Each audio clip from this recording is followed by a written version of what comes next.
I think it is important to say right off. I mean, I like this version of Great Expectations very much.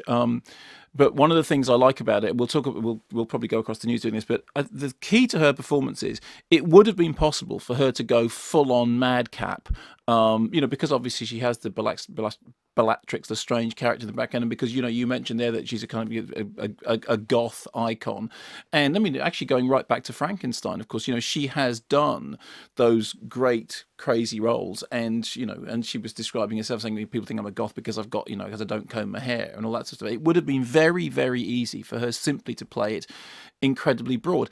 Actually, she doesn't do that at all. What she does, and I mean, I remember when we first heard about the casting that said he's making this and it's going to be Helena Bonham Carter, and everyone went, oh, fine, well, of course, it's ideal and it's obvious. The smartness of it is that she doesn't play it in exactly the way in the lazy default way. Actually, it's much more restrained than that. It's much more reined in, because it would have been very, very easy to tip that over into caricature and just go, okay, fine, this is the part that I was, I've been born to play, because obviously I can do this standing on my head and I can just go full on crazy madcap. And she doesn't do that. So what you do get in her performance, and face it, if that performance doesn't work, the whole of the thing will fall down around it, is you get that sense of pent-up sadness and melancholy and bitterness. And because so much of the story is about the way in which children walk in the shadow of their heritage, either their relationship to or their lack of relationship or the distance from their parents, because so much of it is to do with one generation and the next generation and the relationship between those two. And we'll talk about this at more length. If you don't believe that her character is fundamentally fired by melancholy and heartbreak and, that pathological nostalgia, that you have been frozen in a moment because something so traumatic has happened that you cannot move on from it. If you don't believe that and you think that all you're doing is pantomime Dame Witchy, when you were telling her that story about people walking behind her and being amazed and her saying, yes, I walked down the street and people screamed and somebody screamed at me, which only reminds me of something that Linda Blair said after The Exorcist came out about going into a supermarket and people screaming at her. And isn't it unbelievable that people can't separate fiction from reality? Well, actually, the real triumph of what Helena Bonham Carter does in this film is that you can bring all that baggage to it, but she's not dealing in that currency. What she's doing is much more controlled than that. It was a lovely story there about, one shoe on, one shoe off, and then Tim Burton going, well, you're just hobbling.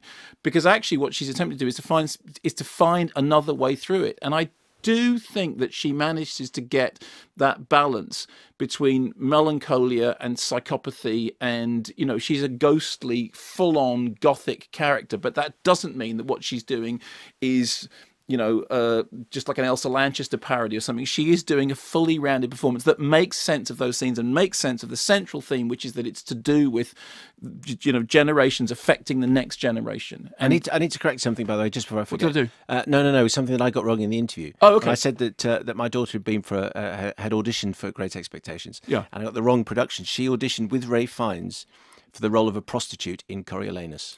Oh, not Great Expectations at all? No, it was Coriolanus. Oh, I see. I just needed to put that on the record. It was just that you and Rafe, you're like that, and we've talked about so many films together that it was almost impossible to distinguish. I just need to put... Anyway. So it wasn't Great Expectations. So she wasn't up for the Holiday Granger role. No, it was the prostitute. I'm so proud. Fine, but the Holiday Granger role in this, obviously, which the whole thing is that the Miss Havisham character is basically attempting to bring someone up, marinated in her hatred and her loss and her... Good phrase, by the way. What's that? Marinated in her hatred. But it's like that, isn't it? I mean, there is that sort of the fetid air that she's sitting there at the dressing table all around her, and this child is growing up in this. And I do think, much, much more to say, but I do think centrally, start with, you have to say, I think she does a really good performance because she doesn't just fall over into HBC caricature. And more to come in the next hour. You can get involved.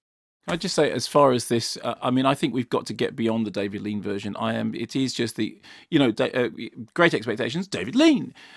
It's like, enough already. Here's what I think about this version of Great Expectations. I think it's pretty good, and there's a number of reasons I do. We talked about Helena Bonham Carter's performance, which I think is very good. I think the thing I like about it most is that it has a proper sense of British Gothic, English Gothic, the misty moorlands, that sort of sense of lurking monstrosity, which is there in the Dickens, and there are an awful lot of Dickens. I mean, early scenes when Pip comes across Fiennes is kind of raggedy, semi-monstrous character, which kind of seems to evoke, Frankenstein and of course Helena Bonham Carter herself has the legacy which goes back to Frankenstein, as we mentioned before, and it it seemed to me to be very cinematic and to absolutely occupy that Gothic world. And the key to Gothic is that Gothic is Gothic romance.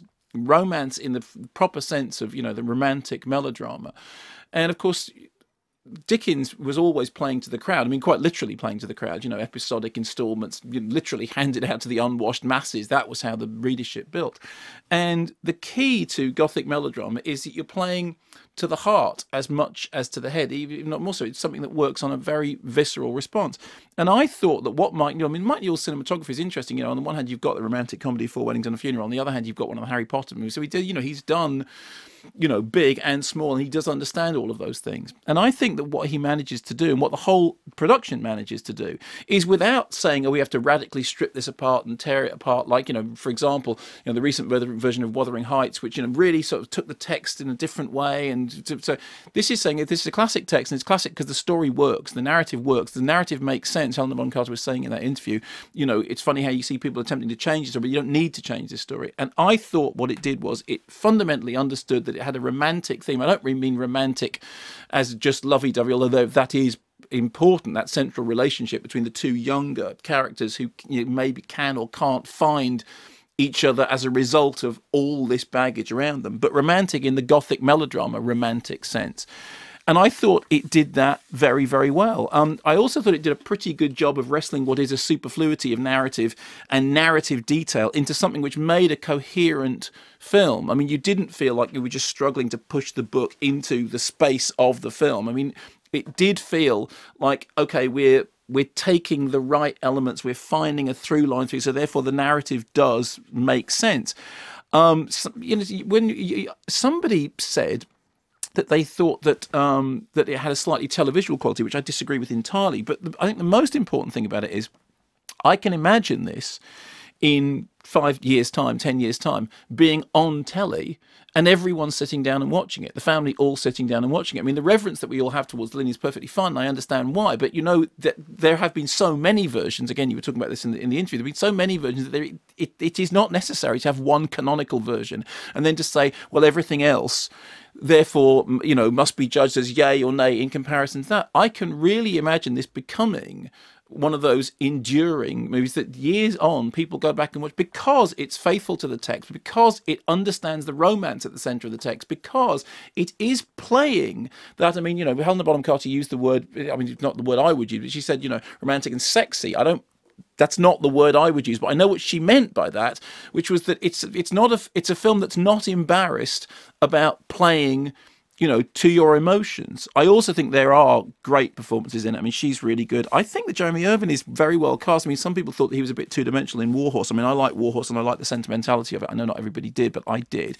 And in a way, he is. It's a smart bit of casting because he's the person onto whom all this stuff is projected, because actually that character is all about, the character's desperately trying to find his place in the world. There are loads. I mean, Jason Fleming plays the role really, really well. The sequence in which he's sent away because he doesn't quite understand the social graces anymore, which is genuine horror at the centre of it. So it does all that stuff about class and class jumping, and because recent people always saw Dickens as a great sort of social satirist and somebody who had a political underpinning, and it does all those things, and it does them in a way that's cinematic and looks Gothic and looks good. But at the heart of it, it is going for the heart. It is playing in that emotional way, and I have to say, I really thought it did it really well. And the greatest compliment I can give it is that I think that in 5-10 years' time, people will watch it again and the family will sit down and watch it.